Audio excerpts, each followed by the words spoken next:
जय हिंद दोस्तों, मेरा नाम अंकित सिन्हा है और रिसेंटली सीडीएस का पेपर कंडक्ट हुआ है। अगर आप सीडीएस या सीएपीएफ के लिए प्रिपेयर कर रहे हैं तो ये सूरवीर बैच है। ज़्यादा जानकारी के लिए नंबर है, यहाँ से आप ज़्यादा जानकारी ले सकते हैं। तो हमने सीडीएस के जो हिस्ट्री के क्वेश्चन है वो ऑलरेडी डिस्कस किए हैं। इसके अलावा दोस्तों, हिस्ट्री के अलावा हमने एक और सब्जेक्ट डिस्कस किया है और वो है पॉलिटी। ना हम इकोनॉमिक्स के क्वेश्चन देखने वाले हैं वन बाय वन। तो तरीका आप जानते हैं, वीडियो पॉज करना, अटेम्प्ट करना है, देन आगे बढ़ना है। तो ये पहला क्वेश्चन है और इसमें ये आपसे पूछ रहे हैं कि कौन सा जो आइटम है वो रेवेन्यू एक्सपेंडिचर का मेजर पोर्शन रहा और ये बजट 2025-26 के कॉन्टेक्स्ट में बताना है। Pension, interest payment, road transport and highway और डिफेंस सर्विसेज। ऐसा सवाल 2024 में भी देखने को मिला था। यहाँ पे इन्होंने कोई ईयर तो मेंशन नहीं किया था, पर इन्होंने ये पूछा था कि मेजर पोर्शन क्या है रेवेन्यू एक्सपेंडिचर का यूनियन गवर्नमेंट को लेकर। Salaries, interest payment, road transport and highway and defence services. दोस्तों, अगर आप बजट की समझ रखते हैं तो ये आप बखूबी समझते हो कि रिसीट और एक्सपेंडिचर क्या होता है। तो इस तरह के क्वेश्चंस में पहले आप ये थोड़ा देखो, ये चार्ट अगर आप ध्यान से देखो, रुपीज़ गोज टू यानी पैसे कहाँ जा रहे हैं और ये यूनियन गवर्नमेंट के कॉन्टेक्स्ट में हम देख रहे हैं।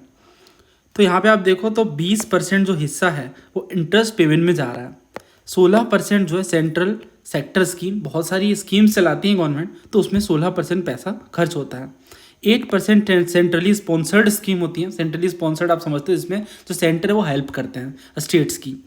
8% अदर एक्सपेंडिचर है, 4% पेंशन है, 22% स्टेट का शेयर है और 8% finance commission and other transfers हैं और 6% मेजर सब्सिडी और 8% डिफेंस है। तो इस क्वेश्चन के कॉन्टेक्स्ट में अगर हम देखें तो इंटरेस्ट पेमेंट जो है वो सबसे बड़ा हिस्सा है। सेम यहाँ भी हम देखें तो इस क्वेश्चन के कॉन्टेक्स्ट में इंटरेस्ट पेमेंट जो है सबसे बड़ा हिस्सा है।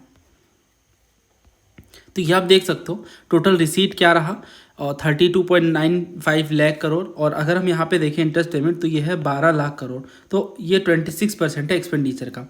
देखो, रिसीट के अंदर हम टोटल रिसीट अगर देखें तो रिसीट का मतलब है कितने पैसे आए और एक्सपेंडिचर का मतलब है कितने खर्च हुए। तो खर्च का बड़ा हिस्सा इंटरेस्ट पेमेंट में खर्च हो रहा है, यानी जो लोन लिए गए हैं उनको उनके इंटरेस्ट में जा रहा है बड़ा हिस्सा।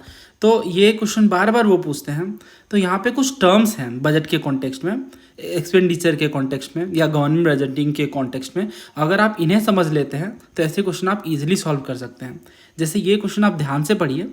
इन्होंने कहा कि अगर मान लो रेवेन्यू एक्सपेंडिचर 80,000 करोड़ का है, रेवेन्यू रिसीट 60,000 करोड़ का है और बोरोइंग भी 10,000 करोड़ की है और 6,000 करोड़ का इंटरेस्ट पेमेंट है, तो रेवेन्यू डेफिसिट कितना है, फिजिकल डेफिसिट कितना है, प्राइमरी डेफिसिट कितना है।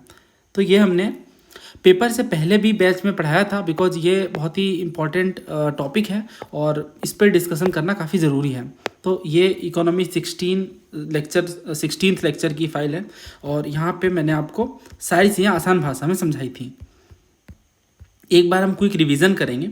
ये देखिए, है ना, ये सारा कुछ मैंने क्लास के दौरान लिख के समझाया, जैसे गवर्नमेंट बजटिंग में क्या क्या चीज़ें शामिल होती हैं। देन इसके बाद हमने देखा था कि बजट किस तरह से होता है। देन इसके बाद हमने ये रिसीट और एक्सपेंडिचर को समझा था। रिसीट का मतलब प्राप्ति होता है। अब देखिए, दो तरीके हैं इसके, रेवेन्यू रिसीट और कैपिटल। जैसे खर्चे के भी दो ही तरीके हैं, रेवेन्यू और कैपिटल, है ना, रेवेन्यू एक्सपेंडिचर और कैपिटल एक्सपेंडिचर।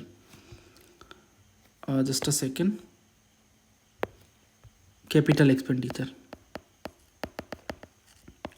तो अगर हम यहाँ देखें रेवेन्यू रिसीट में क्या है, तो रेवेन्यू रिसीट को कैसे समझाया था मैंने, ये शॉर्ट टर्म के लिए होता है। वैसी कमाई जो शॉर्ट टर्म के लिए होती है, जैसे चालान शॉर्ट टर्म के लिए, और इसमें रिटर्न करना नहीं होता है गवर्नमेंट को, तो ये लाइबिलिटी को नहीं बढ़ाता है और इसमें कोई लॉस नहीं होता। अगर चालान कट रहा है तो गवर्नमेंट का यहाँ पे कोई लॉस नहीं है, इसलिए गवर्नमेंट के एसेट में कोई डिक्रीज नहीं है। तो ये है रेवेन्यू रिसीट को समझने का आसान तरीका। तो यहाँ पे आप देखो, challan, penalty, fine, dividend, interest receive, जो इंटरेस्ट आ रहा है, अब देखो वो भी बार बार शॉर्ट टर्म के लिए है ना, कोई लॉस नहीं है और इसे रिटर्न करने की नीड नहीं है ना। प्रॉफिट फ्रॉम पीएसयू, ये कुछ ऐसे मेथड्स हैं जिससे गवर्नमेंट को रेवेन्यू रिसीट मिलता है। वहीं हम कैपिटल रिसीट की बात करते हैं तो ये लॉन्ग टर्म के लिए होता है। तो आई होप आप रेवेन्यू और कैपिटल के बीच के डिफरेंस को समझ पा रहे हो। जो रेवेन्यू है वो शॉर्ट टर्म के लिए है, जो कैपिटल रिसीट है वो लॉन्ग टर्म के लिए है। और यहाँ पे एसेट में डिक्रीज देखने को मिलता है, ये बहुत ही खास बात है और ये लाइबिलिटी को बढ़ाता है। एसेट डिक्रीज हो रहा है तो लाइबिलिटी बढ़ रही है। ये सिंपल सा जो रिलेशन है यहाँ पे आपको समझ आना चाहिए, है ना। अब एक्सपेंडिचर भी हम उसी तरीके से समझते हैं रेवेन्यू और कैपिटल के कॉन्टेक्स्ट में। अब जैसे रेवेन्यू एक्सपेंडिचर है तो पेंशन, अब हर महीने पेंशन देना है तो ये सरकार के खर्चे में आ रहा है, और रेवेन्यू वाले पार्ट में हम लिखते हैं। एक बार आप तसल्ली से इसे समझ लोगे तो बहुत आसानी से ये समझ में आ जाएगा। और यहाँ पे आप देखो तो जो ग्रांट गिवन टू अदर है, सब्सिडी है, इंटरेस्ट पेमेंट जो कि एक मेजर चंक है एक्सपेंडिचर का, रेवेन्यू एक्सपेंडिचर का, वो भी इसमें शामिल होता है। देखो डेफिसिट का मतलब घाटा होता है, और यहाँ पे 4 तरीके के डेफिसिट हमें समझने होते हैं। देखिए रेवेन्यू डेफिसिट क्या है, यहाँ पे वर्ड ही रेवेन्यू है, तो जब रेवेन्यू डेफिसिट है, राजस्व घाटा इसे कहते हैं, तो एक्सपेंडिचर भी रेवेन्यू वाला होगा और रिसीट भी रेवेन्यू वाला होगा। जैसे मैं क्वेश्चन से ही समझा देता हूँ, बहुत ही क्लासिक क्वेश्चन यहाँ पे इन्होंने पूछा है। पहले ये भी देख लेते हैं थोड़ा एक बार ध्यान से। देखिए फिजिकल डेफिसिट में क्या है, तो टोटल एक्सपेंडिचर में हम टोटल नॉन बोरोइंग रिसीट को घटाते हैं। प्राइमरी डेफिसिट में क्या है, तो फिजिकल डेफिसिट में जो इंटरेस्ट पेमेंट है उसे घटाते हैं। और इफेक्टिव रेवेन्यू डेफिसिट बहुत इंपॉर्टेंट है, रेवेन्यू डेफिसिट माइनस करते हैं ग्रांट्स को। तो ये 4 टर्म्स हैं जो आपसे बार बार पूछते थे। हमने पूरा वो एग्जाम्पल के साथ समझा था, तो बहुत आसानी से ये समझ में आया था, और काफ़ी अच्छा फीडबैक देखने को मिला था। तो अब हम इसे डिस्कस करते हैं, पर ये आप कुछ PYQs देख लो कि कैसे उन्होंने पहले पूछ रखा है। तो यहाँ आप देखो इन्होंने डायरेक्टली डेफिनेशन पूछ ली, जो मैंने अभी आपको बताया 4 तरह के डेफिसिट है ना, ये एक्सप्लेनेशन पूछ लिया इन्होंने। तो अगर आप थोड़ा समझ पा रहे हैं कि हाँ रेवेन्यू डेफिसिट में रेवेन्यू वाली चीज़ें शामिल होंगी, revenue expenditure minus revenue receipt, तो इस तरह से आप इसे सॉल्व कर पाएंगे काफ़ी इजीली। वैसे ये तो आसान सवाल है, और ऐसे भी क्वेश्चन बहुत बार पूछे गए हैं कि अगर आप कैपिटल एसेट के क्रिएशन को डिडक्ट कर देते हो रेवेन्यू डेफिसिट से, तो आप कहाँ पहुँचोगे। तो आप देख सकते हो साफ तौर से कि ये टर्म्स वाले सवाल हैं, तो इस वजह से ऐसे और भी क्वेश्चन हैं। आप देखो कैपिटल बजट के बारे में पूछा कि क्या शामिल होता है क्या नहीं, है ना। इसके अलावा इन्होंने पूछा कि ये आप देखो एक क्वेश्चन पूछा गया था CDS में, हाँ ये वाला, कि फिजिकल डेफिसिट में हम क्या घटाएं तो हम प्राइमरी डेफिसिट तक पहुंच पाएंगे, है ना। तो ऐसे क्वेश्चन बार बार पूछे गए हैं। उन टर्म्स को अब आप और बेहतर तरीके से समझेंगे जब इस क्वेश्चन को हम सॉल्व करेंगे। 25 का ही सवाल है, बहुत ही रिसेंट का क्वेश्चन है। रेवेन्यू एक्सपेंडिचर 80,000 करोड़ है। यहाँ से जब भी मैं कहूँ रेवेन्यू एक्सपेंडिचर, तो आपके दिमाग में ये बात आपको अच्छे से समझ आनी चाहिए, ये वैसे खर्चे जो बार बार हो रहे हैं, और वो जो 2 एसेट और लाइबिलिटी वाला कंसेप्ट है। तो 80,000 करोड़ है ये, और जो रेवेन्यू रिसीट है वो 60,000 करोड़ है। तो यहाँ इन्होंने रेवेन्यू डेफिसिट पूछा, तो रेवेन्यू डेफिसिट के डेफिनेशन में रेवेन्यू ही आएगा। तो यहाँ पे हमने समझा कि जब भी घाटा होता है तो खर्चा ज़्यादा होता है, इसलिए खर्चे में से अपनी कमाई को घटाते हैं हम। तो यहाँ पे फॉर्मूला बहुत सिंपल है, revenue expenditure minus revenue receipt, है ना। तो रेवेन्यू एक्सपेंडिचर कितना है 80,000 करोड़ का, और इसमें हमें 60,000 करोड़ को सब्ट्रैक्ट करना है, तो यार 20,000 करोड़। तो रेवेन्यू डेफिसिट क्या है 20,000, तो पहला बिल्कुल सही है। दूसरा अगर हम देखें फिजिकल डेफिसिट, तो फिजिकल डेफिसिट 10,000 करोड़ इन्होंने दे रखा है। तो फिजिकल डेफिसिट को जनरली हम गवर्नमेंट की टोटल बोरोइंग्स के इक्वल मानते हैं। तो यहाँ पे टोटल बोरोइंग कितना है 10,000 करोड़, तो फिजिकल डेफिसिट भी 10,000 करोड़ है। प्राइमरी डेफिसिट की बात करें तो देखिए प्राइमरी डेफिसिट को बहुत ज़रूरी है समझना। जब भी फिजिकल डेफिसिट में हम इंटरेस्ट पेमेंट को घटाते हैं, मतलब कितना हमने इंटरेस्ट पे कर दिया पहले वाले लोन्स का, तो हम पहुंचते हैं प्राइमरी डेफिसिट की ओर। तो यहाँ पे हम देख रहे हैं साफ तौर से कि 10,000 करोड़ तो सरकार की बोरोइंग है, और 6,000 करोड़ तो इन्होंने इंटरेस्ट पे करा है। तो यहाँ पे जो प्राइमरी डेफिसिट है ना, वो 4,000 करोड़ का निकल कर आया। मतलब ये डेफिनेशन क्यों बनाया गया, ताकि हम ये समझ पाएँ कि इंटरेस्ट पेमेंट को जब हम घटाते हैं तो एक्चुअल में हमारी बोरोइंग कितनी निकल कर आती है। क्योंकि आप सोचो, ये जो इंटरेस्ट पेमेंट वाली बोरोइंग है, ये खर्च करने को नहीं है, ये तो पहले जो ले रखा है ना लोन, उसे पे करना है हमें, ठीक है। तो इस हिसाब से ये प्राइमरी डेफिसिट का डेफिनेशन निकल कर आता है। बहुत ही लेमन टर्म्स में मैं समझाने की कोशिश कर रहा हूँ, बहुत ही क्रूड सी ये डेफिनेशन है। तो अगर हम ये देखें तो यहाँ पे आंसर कितना है 10,000 है टोटल बोरोइंग, और इसमें से इंटरेस्ट पेमेंट है 6,000 का, तो ये आ गया 4,000। तो यहाँ पे तीनों स्टेटमेंट सही है, तो आंसर इज डी।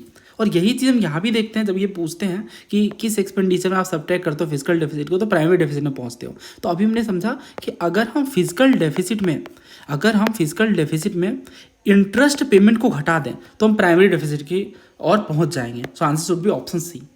तो मैंने थोड़ा स्पीड में समझाया क्योंकि और भी क्वेश्चन हमें करने हैं, पर एक बार आप इसे बैठ के आराम से सॉल्व करोगे ना सारे क्वेश्चंस, तो बहुत ईजिली आप इसे टैकल कर लोगे ऐसे क्वेश्चंस। तो अब हम आगे बढ़ेंगे, और यहाँ पे इन्होंने पूछ रखा है प्रधानमंत्री फसल बीमा योजना के बारे में। 4 स्टेटमेंट है, आपको बताना है कौन सा करेक्ट है। प्रधानमंत्री फसल बीमा योजना provide risk insurance to farmer against crop damage due to non preventable natural risk. मतलब ये कि अगर किसानों की फसल बर्बाद हो जाती है कुछ वैसे रिस्क की वजह से जिसे रोका नहीं जा सके, है ना, तो उस केस में ये इंश्योरेंस कवर करेगा, इस पर्टिकुलर योजना के थ्रू कवर किया जाएगा। दूसरा ये कि रिस्क कवरेज देता है 2 लाख तक का अगर इंश्योर्ड की डेथ हो जाती है तो, यानी जिसने इंश्योरेंस करवाई है। सेम यहाँ पे कहा अगर डिसेबिलिटी हो जाती है इंश्योर्ड की तो भी 2 लाख रुपए का रिस्क कवरेज है। देखिए ये दोनों स्टेटमेंट गलत है, ऐसा कोई रिस्क कवरेज नहीं है इंश्योर्ड के लिए, क्योंकि ये क्रॉप के लिए है ना। यहाँ पे आप देखो फसल बीमा योजना है तो फसल के लिए है। और तीसरा जो कह रहे हैं ये फ्लो ऑफ क्रेडिट को इंश्योर करता है एग्रीकल्चर सेक्टर में, यानी प्रॉपर तरीके से उधार मिल पाए किसानों को ताकि वो और अच्छे तरीके से खेती कर पाएँ। तो पहला और तीसरा यहाँ पे सही है, so answer is option C. पहले ही पूछा गया है, अब देखो ये सिविल सेशन में पूछा गया था, 2 स्टेटमेंट है, पहले आप ट्राई करिए। तो ये कह रहे हैं ना कि ये जो फसल बीमा योजना स्कीम है इसमें फार्मर्स को एक यूनिफॉर्म प्रीमियम देना पड़ेगा 2% का for any crop they cultivate in any season. अगर वो फेल हो जाता है तो, अच्छा ये कहा भी नहीं फेल हो जाता, मतलब डायरेक्टली देना पड़ेगा। दूसरा कह रहे हैं ये जो स्कीम है ये कवर करती है पोस्ट हार्वेस्ट लॉसेस को, मतलब कटाई होने हार्वेस्ट होने के बाद भी अगर कुछ साइक्लोन या अनसीजनल रेन है तो उसे ये स्कीम कवर करता है। तो यहाँ पे आप देखो तो जो हमारी प्रधानमंत्री फसल बीमा योजना है ये ministry of agriculture and farmers welfare ने लॉन्च करा। और ऑब्जेक्टिव क्या है तो कॉम्प्रिहेंसिव एक टू एरियल बेस्ड इंश्योरेंस मिले और फाइनेंशियल स्टेबिलिटी प्रोवाइड की जाए फार्मर्स को अगर क्रॉप फेलियर हो जाता है। किस केस में? Non preventable natural risk, paste या डिजीज के केस में। मान लो अगर क्रॉप लगाए गए बट किसी आपदा की वजह से, किसी नेचुरल रिस्क की वजह से वो क्रॉप खराब हो गया, तो उस केस में यहाँ पे इंश्योरेंस मिलता है। किस तरह का? आप देखो, फार्मर्स आर मैंडेटेड टू पे a highly subsidised and uniform premium 2% kharif crop के लिए और 1.5% रबी क्रॉप के लिए और 5% annual commercial and horticulture crop के लिए। तो यहाँ पे इन्होंने कहा ना कि 2% for any crop, any crop नहीं, खरीफ के लिए है 2% और 1.5% रबी के लिए है। तो ये कवरेज आपको पता होनी चाहिए। और यहाँ पे आप देखो 50-50 का जो कवरेज है वो सेंटर एंड स्टेट लेती है और नॉर्थ ईस्ट और हिली स्टेट के लिए सेंटर का जो कवरेज है वो 90% तक है। और पार्टिसिपेशन ऑप्शनल है for both Loni and non Loni farmer. तो यहाँ पे हम देखते हैं कि इसका आंसर जो है वो पहला गलत है, दूसरा सही है। So answer should be option B 2 only, because ये पोस्ट हार्वेस्ट लॉसेस को कवर करता है साइक्लोन अनसीजनल रेन की वजह से जो होते हैं। सेम यहाँ पे आप देखो CDS 2025 से पूछा गया कि गवर्नमेंट ने डिसकंटिन्यू कर दिया फसल बीमा योजना को। ये बात गलत है। फसल बीमा योजना काफ़ी ज़ोरों शोरों से चल रहा है और काफ़ी अच्छा है ये किसानों के हित में, क्योंकि आप देखो इंडिया में जो मॉनसून बेस्ड एग्रीकल्चर होता है इस वजह से किसानों को काफ़ी लॉस होता है। तो यहाँ पे दूसरा जो कह रहे हैं गवर्नमेंट ऑफ इंडिया है, इन्होंने अप्रूव करा है restructured weather based crop insurance scheme. तो ये बात सही है, ये भी स्कीम है बट वो स्कीम को डिसकंटिन्यू नहीं करा है हमने। तो आंसर इज बी 2 ओनली। तो इसी तरह पे ये क्वेश्चन है, यहाँ पे आप देखो तो 2 लाख वाली बात कहीं से भी नहीं देखने को मिलती है। हमने देखा कि ये नॉन प्रिवेंटेबल नेचुरल रिस्क के केस में क्रॉप डैमेज की बात करता है, फ्लो ऑफ क्रेडिट को भी इंश्योर करता है ना। तो इस तरह से PYQ का वेब बन जाता है और स्कीम्स काफ़ी इंपॉर्टेंट है दोस्तों, प्रिपेयर करना है हमें। नाउ नेक्स्ट देखिए, जेंडर इनइक्वालिटी इंडेक्स के बारे में करेक्ट स्टेटमेंट बताना है। पहला कह रहे हैं ये रिफ्लेक्ट करता है जेंडर बेस्ड डिसएडवांटेज को in work participation, property and income dimension. दूसरा कह रहा है ये रिफ्लेक्ट करता है जेंडर बेस्ड डिसएडवांटेज को इन reproductive health, empowerment and labour market. और तीसरा कह रहा है जो GII यानी जेंडर इनइक्वालिटी इंडेक्स है, इसकी जो वैल्यू है 0 से 1 के बीच होती है। 0 का मतलब है वीमेन मैन जो है सारे डायमेंशन में इक्वल है। तो ये इंडेक्स जैसे गिनी इंडेक्स होता है, सॉरी जैसे गिनी कोफिशिएंट होता है इकोनॉमिक्स में, और भी बहुत सारे टर्म्स होते हैं, उसी तरीके से जेंडर इनइक्वालिटी इंडेक्स भी है। बट इनका मेन काम है, जैसा कि नाम से समझ आ रहा है, कि जेंडर इनइक्वालिटी के कारण जो प्रॉब्लम्स है उन्हें टैकल करने की कोशिश करता है और मैन एंड वीमेन को लेवल प्लेइंग फील्ड देने का काम करता है ये। तो यहाँ पे आप देखो पैरामीटर्स क्या हैं इनके, तो 3 डायमेंशन है दोस्तों, हेल्थ है, एम्पावरमेंट है और लेबर मार्केट है। यहाँ पे अगर आप थोड़ा लॉजिक भी लगाओ तो ये कह रहे हैं कि जेंडर बेस्ड डिसएडवांटेज है वर्क पार्टिसिपेशन, प्रॉपर्टी में। तो प्रॉपर्टी वगैरह एज सच कोई खास कंपैरिजन का सेक्टर नहीं है इनिशियली, तो है ना। और यहाँ पे आप देखो तो इन्होंने जिस तरीके से बताया हेल्थ, एम्पावरमेंट और लेबर मार्केट, ये 3 चीज़ें बहुत इंपॉर्टेंट है कंपैरिजन के लिए। तो इसमें इंडिकेटर क्या है, जैसे अगर हम हेल्थ की बात करें तो मैटरनल मोर्टेलिटी रेशियो है, एडोलेसेंट बर्थ रेशियो है, और डायमेंशन इंडेक्स क्या है, फीमेल रिप्रोडक्टिव हेल्थ इंडेक्स। फिर एम्पावरमेंट के केस हम देखते हैं कि female and mail population with at least secondary education. तो ये सारे कंपेरिजन बहुत शानदार है, इससे हम एग्जैक्टली पता कर पाएंगे कि क्या प्रॉब्लम्स एग्जिस्ट कर रही हैं। तो इस वजह से जो पहला है ना वो गलत है, पहला गलत है, तो ये 2 हट जाते हैं। अब हमारे पास बचता है, क्योंकि इसमें क्या हेल्थ है, एम्पावरमेंट है, लेबर मार्केट है, ना कि प्रॉपर्टी वगैरह है और इनकम डायमेंशन है। और वैसे भी आप सोचो लॉजिकली तो प्रॉपर्टी और इनकम डायमेंशन ये दोनों तो सिमिलर से टर्म्स है, तो दोनों को क्यों लिया जाएगा इंडिकेटर में। मैं ये इसलिए बता रहा हूँ, सारी चीज़ याद करके नहीं जा सकते, तो वहाँ पे हमारे पास लॉजिक बहुत शार्प होना चाहिए, हमारा दिमाग उस टाइम पे अच्छे से चलेगा तो ही हम ये चीज़ें समझ पाएंगे। प्रॉपर्टी और इनकम डायमेंशन सिमिलर तरह की चीज़ें, तो ये दोनों एक साथ कैसे एग्जिस्ट करेंगे, है ना। तो 1 ऐसे भी गलत है। अब हमें सेकंड चेक करना है, तो reproductive health, empowerment and labour market. तो ये आप देखो हेल्थ है, रिप्रोडक्टिव हेल्थ, एम्पावरमेंट है और लेबर हेल्थ है, ये तीनों चीज़ें शामिल हैं। तो जेंडर बेस्ड डिसएडवांटेज जो हो रहा है उसे ये शामिल करता है, तो सेकंड यहाँ पे सही है। तो अगर सेकंड सही है तो बाय डिफ़ॉल्ट थर्ड भी सही हो जाता है। तो अगर 0 है दैट मीन्स वीमेन और जो मेन है वो इक्वली हैं ऑल डायमेंशन में, और 1 है तो आप समझ ही गए होंगे कि यहाँ पे ये कंप्लीट इनइक्वालिटी को दिखाएगा ये। तो ये इस तरह से comparison, so answer option C 2 and 3 only. तो ये आपको याद रखना है दोस्तों, 3 चीज़ें हैं यहाँ पे, रिप्रोडक्टिव हेल्थ है, एम्पावरमेंट है और लेबर मार्केट है। ठीक है, ये 3 डायमेंशन है, पैरामीटर है, ध्यान रखना है आपको। जैसे रिप्रोडक्टिव हेल्थ है तो इसमें क्या, मैटरनल मोर्टेलिटी रेशियो क्या है, एडोलेसेंट बर्थ रेट क्या है। एम्पावरमेंट में हम देखते हैं कि वीमेन का कैसा पार्लियामेंट में रिप्रेजेंटेशन है, सेकेंडरी एजुकेशन अटेनमेंट कितनी % है ना। तो इन चीज़ों के बेस पे हम समझ पाते हैं। फिर लेबर मार्केट में अगर हम देखते हैं कि लेबर फोर्स पार्टिसिपेशन रेट क्या है फीमेल्स का, तो ये सारा कंपेरिजन है। और ऑब्वियसली ये डिज़ाइन करा यूनाइटेड नेशन डेवलपमेंट प्रोग्राम ने, ठीक है, यूनाइटेड नेशंस डेवलपमेंट प्रोग्राम ने। और ये 3 पैरामीटर, 3 डायमेंशन सजेस्ट किए गए हैं जेंडर इनइक्वालिटी इंडेक्स में। तो ये GII की हम बात कर रहे हैं, जेंडर इनइक्वालिटी इंडेक्स की। और ये जो टर्म्स कह रहे हैं 0 और 1, तो 0 का मतलब क्या है, परफेक्ट इक्वालिटी है बिटवीन मैन एंड वीमेन, और 1 का मतलब है कि मैक्सिमम इनइक्वालिटी है ये। ठीक है, तो इसके बीच में ये लाई करता है। तो ये सारी बातें हैं। और अब हम अगले क्वेश्चन की ओर बढ़ेंगे। इसमें भी देखो, तो इन्होंने पॉवर्टी इंडेक्स के बारे में पूछा, मल्टी डायमेंशनल पॉवर्टी इंडेक्स। तो ये बड़ा ही फेवरेट टॉपिक है एग्जामिनर का, हमने बहुत बार यूट्यूब पे भी इनफैक्ट इस चीज़ को डिस्कस करा है। तो यहाँ पे ये कह रहे हैं measuring each person overlapping deprivation across the indicators in the health, education, standard of living. यहाँ कह रहे हैं वेल्थ, इनकम, देखो फिर तो सेम चीज़ कह दी है ना, तो ये तो होगा नहीं आंसर। फिर यहाँ पे कह रहा है health, happiness and ownership of vehicle. तो मतलब ये कैसा पैरामीटर है, जिसके पास व्हीकल है वो क्या ज़्यादा डेवलप्ड है। फिर यहाँ पे कह रहा है measuring inequalities and deprivation in respect of wealth, income. तो फिर यहाँ पे गलत कह दिया। तो एलिमिनेशन से भी हम सॉल्व कर पा रहे हैं। यहाँ पे 3 चीज़ें हैं, ये मैंने समझाया था, ये देखो है ना, क्योंकि इससे टफ क्वेश्चन भी बने हैं। तो जब हम बात कर रहे हैं मल्टी डायमेंशनल ये देखो पॉवर्टी इंडेक्स, तो जब हम मल्टी डायमेंशनल पॉवर्टी इंडेक्स की बात करें तो पॉवर्टी का मतलब ऐसा नहीं किसी का पैसे की कमी है, अदर फैक्टर्स भी होते हैं, जैसे हेल्थ केयर एक्सेस है या नहीं, एजुकेशन का क्या एक्सेस है, स्टैंडर्ड ऑफ लिविंग कैसा है। तो इसे हमने वेट प्रोवाइड करा है ना, और उसके वेट के बेस पे हम इस चीज़ को कैलकुलेट करते हैं। तो जैसे हेल्थ को 1/3 वेटेज मिली, एजुकेशन को भी 1/3 और स्टैंडर्ड ऑफ लिविंग को भी 1/3। बट हेल्थ के अंदर भी न्यूट्रिशन को हमने 1/6 वेट दिया है, मतलब हेल्थ का आधा वेट न्यूट्रिशन को दिया है, क्योंकि ये सबसे ज़रूरी फैक्टर है हेल्थ के अंदर। इसके अलावा बाकी हाफ हमने किस तरह से डिवाइड करा है, तो चाइल्ड एंड एडोलेसेंट मोर्टेलिटी क्या है और मैटरनल हेल्थ कैसी है, इन 2 चीज़ों को 1/12 शेयर मिली है। एजुकेशन में देखो तो ईयर्स ऑफ स्कूलिंग है और स्कूल अटेंडेंस है, दोनों को हाफ हमने डिवाइड करा है। और स्टैंडर्ड ऑफ लिविंग में देखो तो बहुत सारे पैरामीटर्स हैं, जैसे बैंक अकाउंट है या नहीं इंसान के पास, क्योंकि वो भी स्टैंडर्ड ऑफ लिविंग को दिखाता है। एसेट्स कैसी हैं, इलेक्ट्रिसिटी, हाउसिंग, ड्रिंकिंग वाटर की एक्सेसिबिलिटी है या नहीं, सैनिटेशन का क्या स्कोप है, कुकिंग फ्यूल के एक्सेस है या नहीं। तो ये सारे स्टैंडर्ड ऑफ लिविंग में शामिल हैं। तो जब हम PYQs देखते हैं तो इन्होंने ये पूछा कि स्टैंडर्ड ऑफ लिविंग में कौन सा इंडिकेटर नहीं है, ये नहीं पूछा कि क्या इंडिकेटर नहीं है, उन्होंने पूछा स्टैंडर्ड ऑफ लिविंग के अंदर क्या नहीं इंडिकेटर है। कुकिंग फ्यूल है ही, वाटर का एक्सेस होना चाहिए है ना, सैनिटेशन भी है। बट ईयर्स ऑफ स्कूलिंग जो है ना वो एजुकेशन वाले पैरामीटर में आता है, ना कि स्टैंडर्ड ऑफ लिविंग में, है ना। एजुकेशन के जब कैटेगरी ऑलरेडी अवेलेबल है तो स्कूलिंग वाला हम एजुकेशन के अंदर रखेंगे, स्टैंडर्ड ऑफ लिविंग में क्यों रखेंगे। तो जब हमने UKPSS की एनालिसिस करी थी उसी टाइम पे मैंने आपको ये सारे सवाल करवाए थे।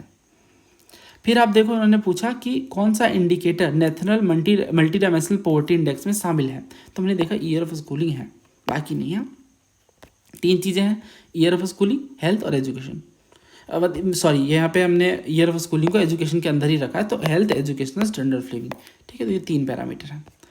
फिर आप देखो यहाँ पे इन्होंने पूछा था मल्टी डायमेंशनल पॉवर्टी इंडेक्स के बारे में, जो कि नीति आयोग ने कंस्ट्रक्ट करा है। तो एजुकेशन डायमेंशन के अंदर क्या क्या पैरामीटर्स हैं, तो हमने देखा 2 पैरामीटर हैं, एक तो स्कूल अटेंडेंस कैसी है और दूसरी ईयर्स ऑफ स्कूलिंग कितनी हुई।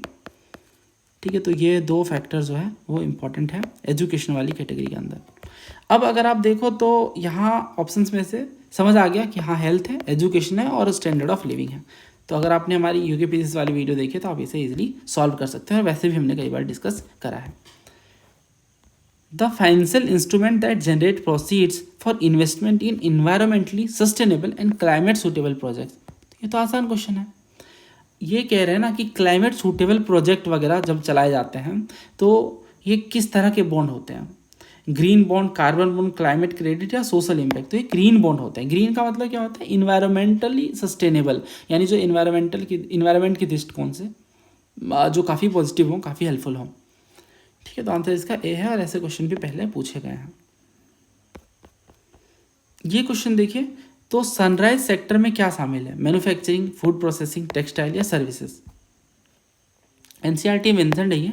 तो जो इमर्जिंग इंडस्ट्रीज होती है ना, उन्हें सनराइज इंडस्ट्री कहते हैं। सनराइज मतलब सूर्योदय। तो ये जो इंडस्ट्रीज है इनमें काफ़ी स्कोप है, तो इस वजह से ये सनराइज इंडस्ट्रीज कहलाती हैं। जैसे आईटी हो गया, वेलनेस, हॉस्पिटैलिटी, नॉलेज वगैरह। तो यहाँ अगर हम देखें तो मैन्युफैक्चरिंग तो नहीं है सनराइज सेक्टर, क्योंकि ऑलरेडी इवॉल्व है। फूड प्रोसेसिंग सेक्टर हाँ ये हो सकता है, टेक्सटाइल भी नहीं, सर्विसेज भी नहीं, है ना। फूड प्रोसेसिंग सेक्टर जो है एक तरह का सनराइज सेक्टर है हमारे इंडिया में, और इसका रीज़न ये है कि ये ऐसे सेक्टर होते हैं इकोनॉमी के जो रैपिडली ग्रोइंग होते हैं और काफ़ी इंपॉर्टेंट होने वाले होते हैं फ्यूचर में, क्योंकि इनमें हाई पोटेंशियल है, इनोवेशन है, एम्प्लॉयमेंट जनरेशन है और इन्वेस्टमेंट की अपॉर्चुनिटीज़ भी हैं। तो इंडिया में कौन कौन से सनराइज सेक्टर हैं, फूड प्रोसेसिंग हो गई, इसके अलावा आईटी हो गया, इंफॉर्मेशन टेक्नोलॉजी, बायोटेक्नोलॉजी हो गया, है ना। रिन्यूएबल एनर्जी के केस में काफ़ी स्कोप है, टेलीकम्युनिकेशन वगैरह। बाकी गलत इसलिए है क्योंकि जो मैन्युफैक्चरिंग सेक्टर है काफ़ी ब्रॉड ट्रेडिशनल सेक्टर है, ये तो सनराइज में नहीं आएगा ना, आज से नहीं, मैन्युफैक्चरिंग सेक्टर बहुत पहले से इवॉल्व है। इस तरीके से टेक्सटाइल वाला भी देखो, ये बहुत ब्रॉड कैटेगरी है ना, और सर्विसेज सेक्टर ये तो इसी के अंदर शामिल होता है ना।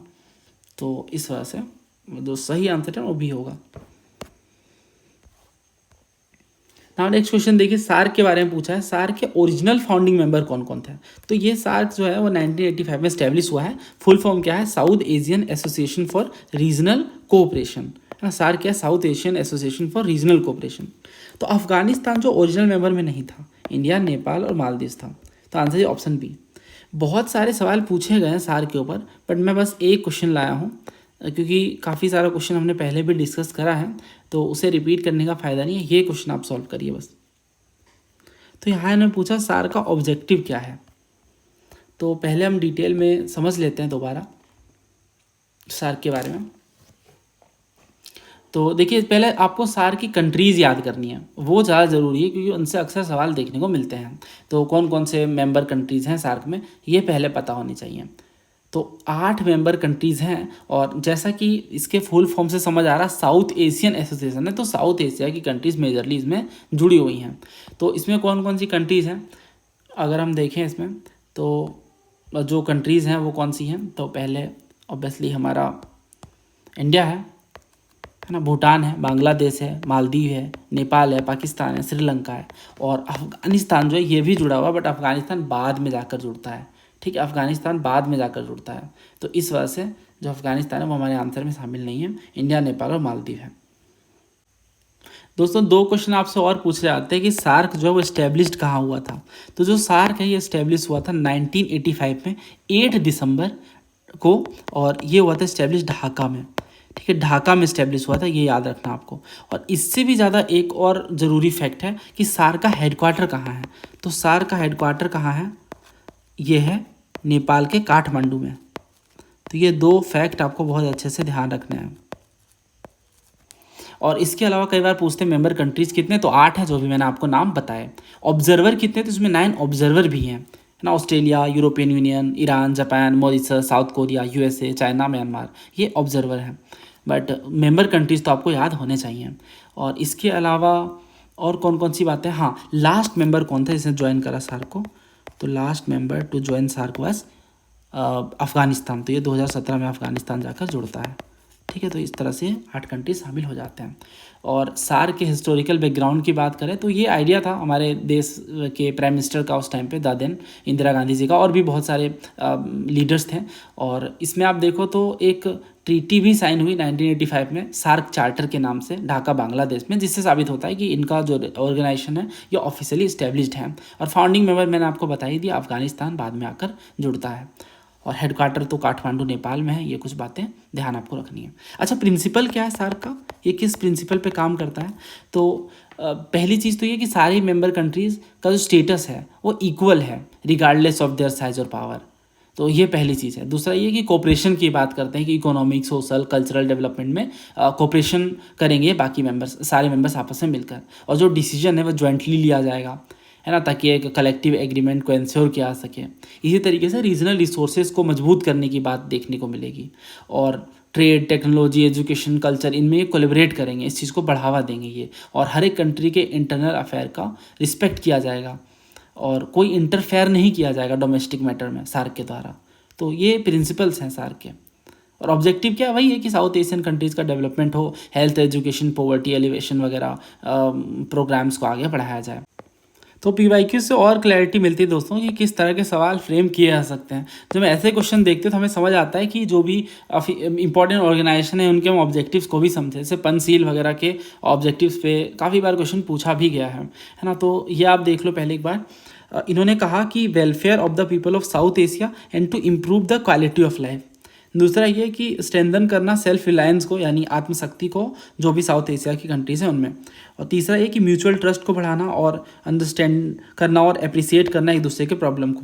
और चौथा, टेररिज्म को एंड करने का प्रयास करना या उस पर काम करना। तो टेररिज्म वाला स्पेसिफिक कोई इनका ऑब्जेक्टिव नहीं है और इस वजह से ये गलत होता है ना। ये साउथ एशिया की बात है, साउथ एशिया की पॉवर्टी एलिवेशन प्रोग्राम, उनके डेवलपमेंट की बात है। तो पहला, दूसरा, तीसरा सही है, बट चौथा जो है गलत है। तो answer should be option B. तो ये काफ़ी अच्छा क्वेश्चन सार्क पे पूछा गया। पहले भी ऐसे क्वेश्चन पूछे गए हैं और आगे भी ये रिपीट हो सकते हैं। नेक्स्ट क्वेश्चन देखिए, the government of India has announced a 6-year mission for आत्मनिर्भरता यानी self reliance in pulses with a special focus to ensure 100% procurement at MSP। और इसमें कौन से 3 पल्सेस हैं? तो सोयाबीन तो लेग्यूम है, if I am not wrong. तो ये अगर हम हटा दें तो 2 बचते हैं हमारे पास, तूर, उड़द, मसूर, मसूर, चना और तूर। तो सही आंसर ऑप्शन बी है। और ये 3 दालें सबसे ज़्यादा कंज्यूम किए जाते हैं दोस्तों। और जो हमारा इंटरिम बजट है उसके अकॉर्डिंग 2024-25 वाला, इसके अकॉर्डिंग गवर्नमेंट ऑफ इंडिया ने अनाउंस करा है कि 6 ईयर आत्मनिर्भरता इन पल्सेस मिशन है हमारा, जिसमें हम इंपोर्ट पे डिपेंडेंस को कम करेंगे और सेल्फ रिलायंस को प्रमोट करेंगे पल्सेस प्रोडक्शन में। मिशन 3 दाल पे बेसिकली फोकस करता है, अरहर की दाल जिसे तूर कहते हैं, उड़द दाल और मसूर की दाल। और गवर्नमेंट ने अनाउंस करा है कि प्रोक्योरमेंट की जाएगी इन 3 पल्सेस की एट MSP। और बाकी के ऑप्शंस तो गलत हैं ही, है ना, तो बी सही है। नेक्स्ट ये क्वेश्चन देखिए, इन्फेंट मोर्टेलिटी रेट के बारे में पूछा है इन्होंने।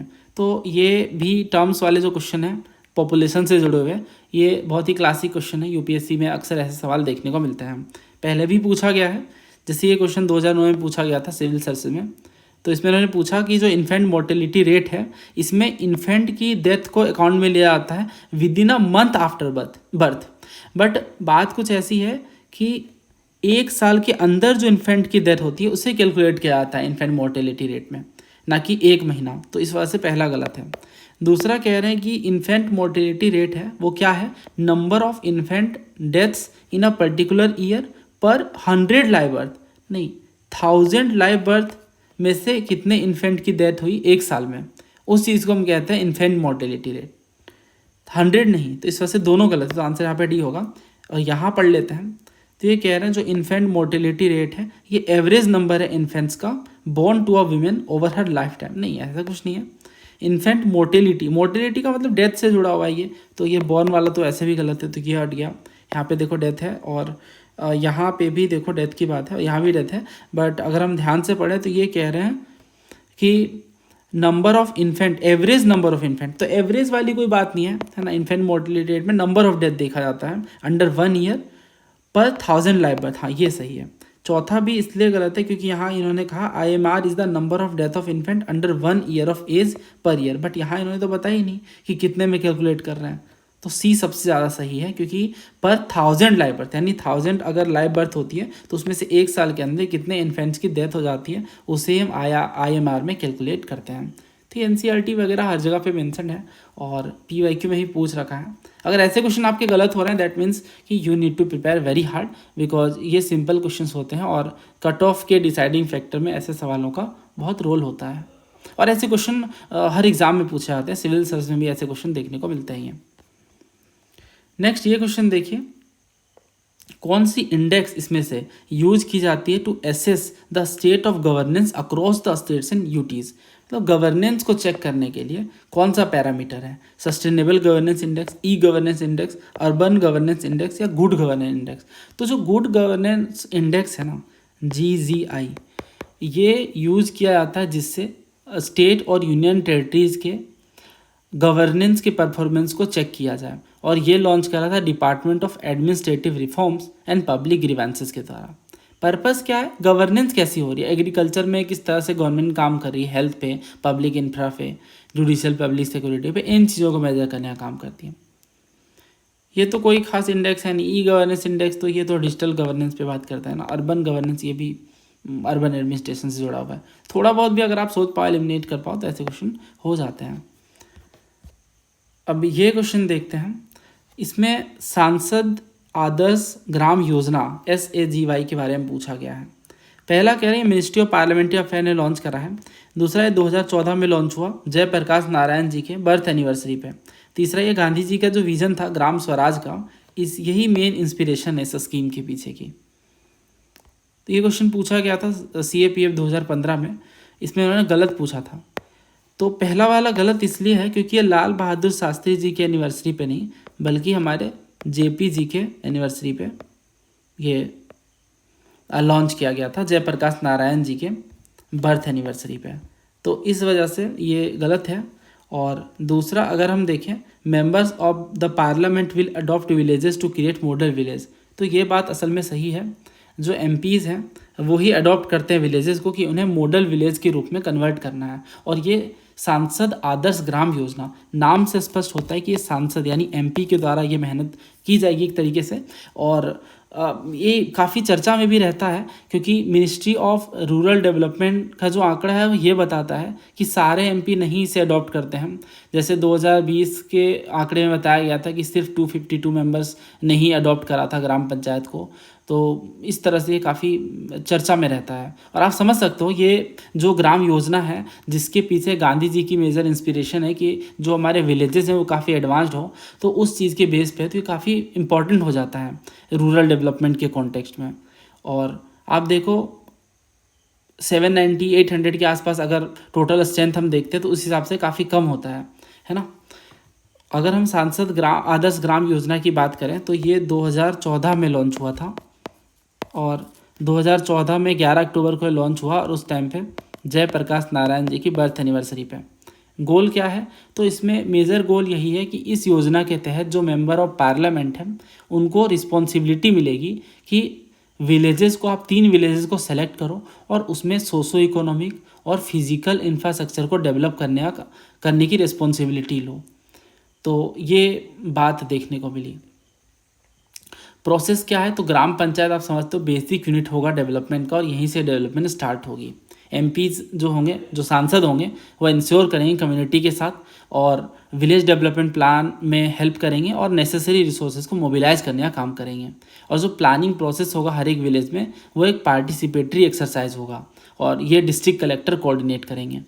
तो और इनफैक्ट जो सांसद हैं वो जो गैप हैं, क्योंकि जो हमारा MP लेड फंड है, member of parliament local area development scheme वाला जो फंड है, इसमें जो क्रिटिकल गैप्स है उसे भी ऑब्जर्व करेंगे और उसके अकॉर्डिंग नेसेसरी स्टेप्स लिए जाएंगे। तो कुल मिलाकर के आप समझ पा रहे हो ये इसमें सांसद की मेजर इन्वॉल्वमेंट है और गांव को एक मॉडल गांव के रूप में डेवलप करने का प्रयास किया जा रहा है। तो जो दूसरा है वो सही है, MPs जो है वो अडॉप्ट करेंगे विलेजेस को ताकि मॉडल विलेजेस बनाया जाए, बट अनफॉर्चुनेटली सारे MP इसे अडॉप्ट नहीं करते हैं।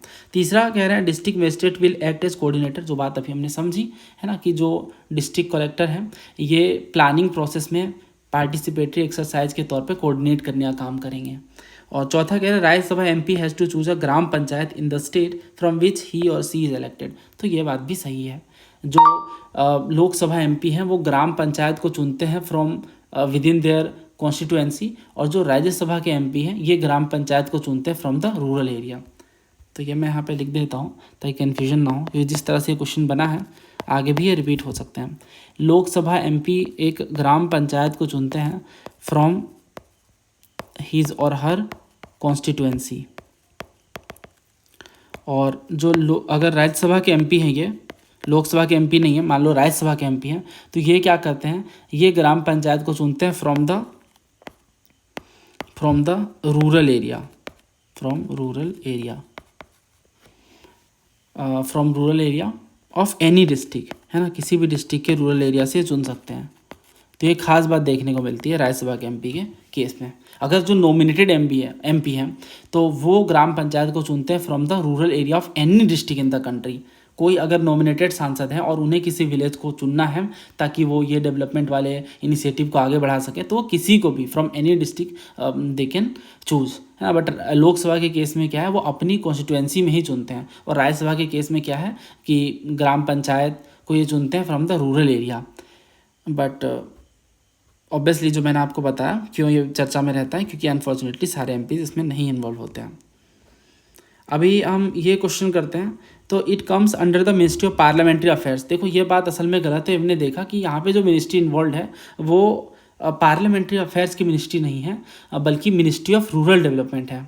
तो इस वजह से पहला गलत है और दूसरा सही है, तीसरा भी सही है, गांधी जी का इंस्पिरेशन इसमें इन्वॉल्व है। तो answer should be option B.